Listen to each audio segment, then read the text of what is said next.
They said to me, if I didn't learn to be nicer, then I would end up on my own and nobody would love me. Carolyn, former HR board director, author of books with Twat in the title, and someone whose life exploded in 2018.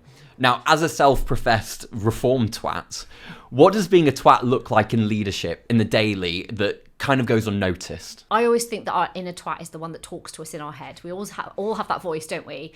But our brains are wired to the negative as human beings. And so that inner voice, that inner twat in leadership is the one that says you shouldn't be here. It's the one that says you're going to fail. That's the inner twat, and that's what shows up in leadership. Did you ever have that inner twat? Oh, all the time. I think I've had that inner twat in all sorts of parts of my life. But in corporate life, yes, when you sort of, I came from a very sort of ordinary working class background. My parents weren't in the corporate world. My dad was an electrician, my mum was a hairdresser. But I then took this path that took me to the board tables in... one of them was the world's second largest employer at the time. And you sit there and think, I'm just an ordinary working class girl. Should I be here? So yeah, definitely had that twat inside. So many people, I think, experience that exact same thing. And so many people here at Mill Street most often have that imposter syndrome and the doubt, should I be here? How do you first of all recognise it and then combat it? The most important thing I always say is that you have to observe. So you have to become the biggest observer of yourself. So you have to observe, where is that voice? When is it showing up and what is it saying? So you first have to notice that voice is there at all. Then you have to notice, what is that voice saying to me? And then you can start to unpick, to combat it. Where is that coming from?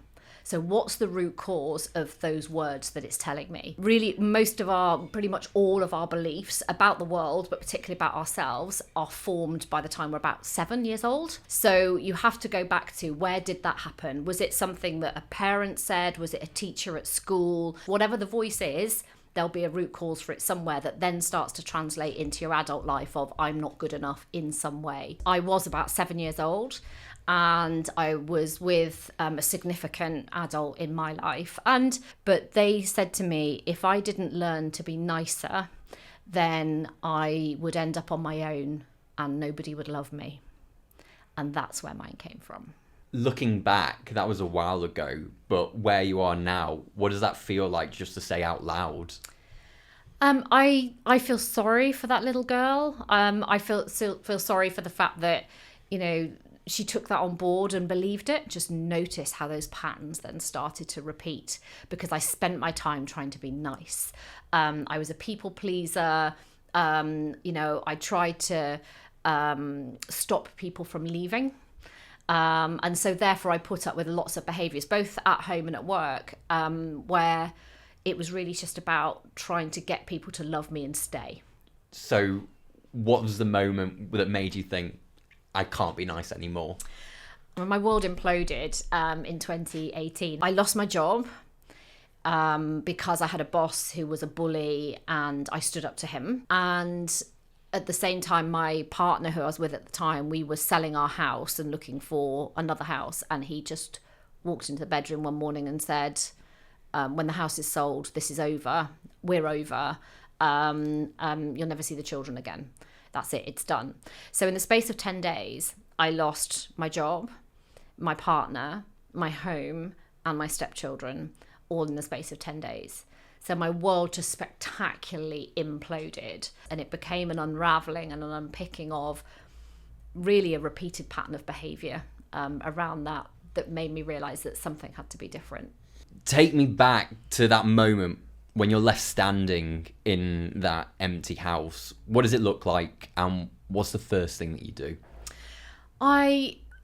It was literally like standing in sort of devastation, even though the walls were still standing. Really, the walls of my life were not still standing. And I think disbelief, I was frightened. He'd been abusive, so I was terrified from that point of view.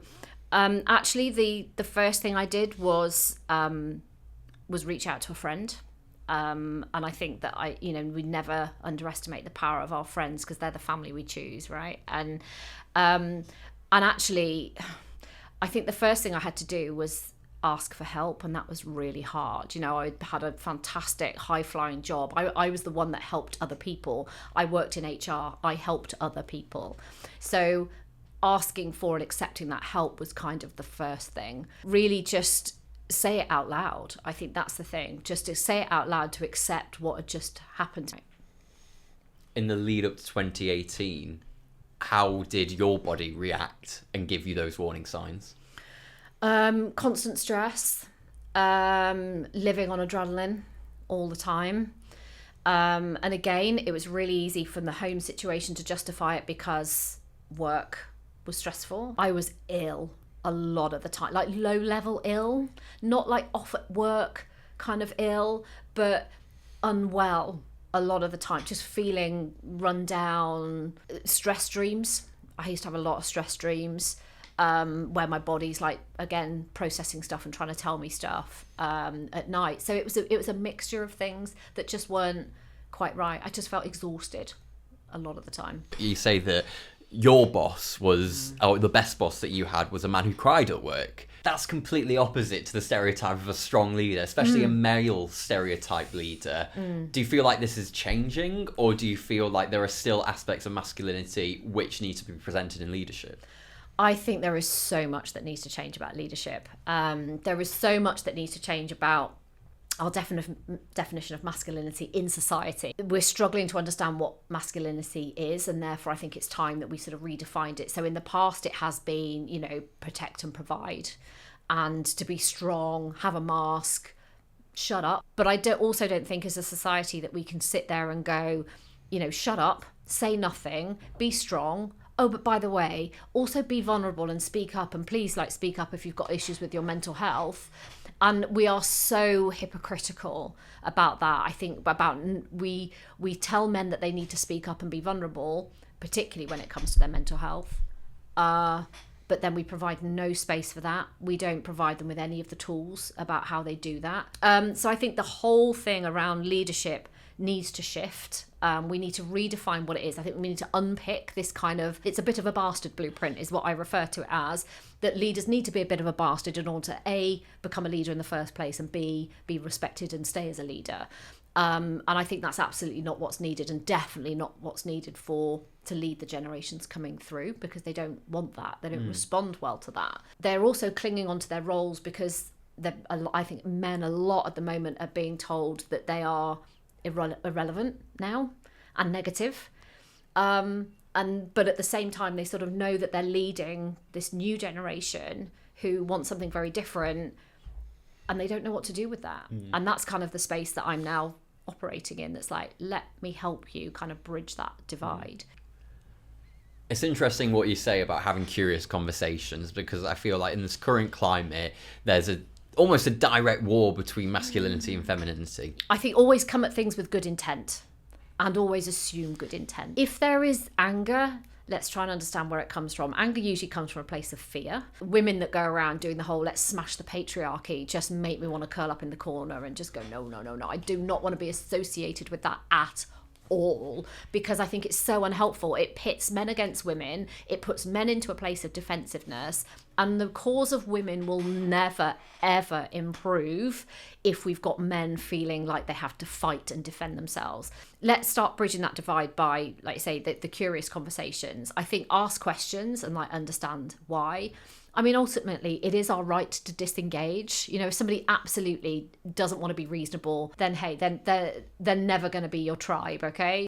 Really, my plea, my advice, so whichever way you want to take it, is just be determined to be like good people.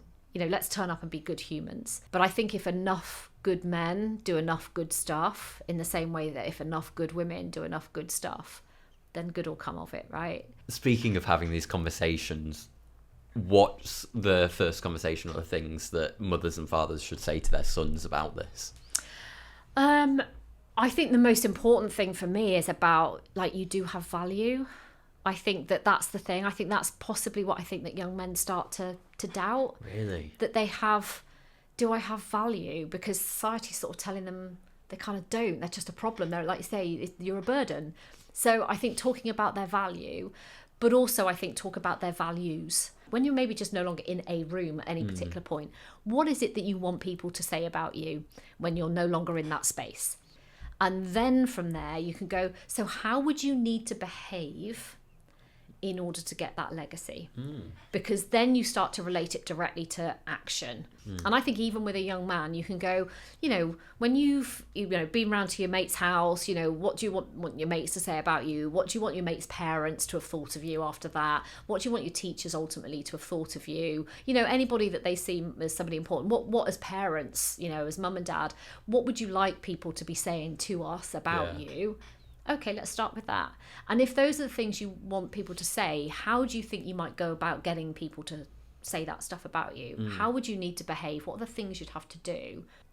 Carolyn, we have a closing tradition on this podcast. Okay. Which is where the guest, regardless of who they are, answers this one question. And that is, what is one message that you've never sent, but you wish everyone would receive? I always say that when we say that something's complicated, what we really mean is it involves emotions that I find uncomfortable, because I don't actually think anything is complicated. It normally is just very simple, but it has tricky emotions that we don't want to deal with. So that's probably maybe my key message is nothing is complicated. It just involves difficult emotions. Unpack the difficult emotions and suddenly it's very simple. A philosophy for life. Carolyn, thank you so much for your time. I think your message is so profound and it's exactly what men need to be listening to, and also everyone else, so that they don't become a twat ultimately. So thank you for your time. Thank you too.